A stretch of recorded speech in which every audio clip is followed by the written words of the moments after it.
આવી જ એક બીજી ઇન્ટરેસ્ટિંગ વાત તો એ છે કે લગભગ 2 વર્ષ સુધી આ ફિલ્મનું શૂટિંગ ચાલ્યું. જ્યારે જુઓ ત્યારે અને તારીખો તમને ખબર છે, સ્ટારની તારીખો મેળવવામાં કેટલી બધી તકલીફો થતી હોય.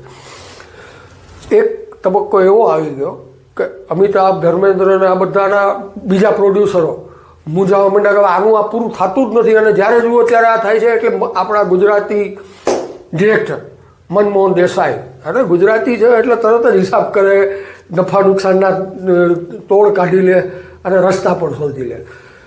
મનમોહન દેસાઈ ત્યારે ધર્મવીર નામની ફિલ્મ શૂટ કરતા હતા અને ધર્મેન્દ્રને સતત આવી રીતે જવા આવવાનું થાય બેંગ્લોર શોલેના શૂટિંગ માટે.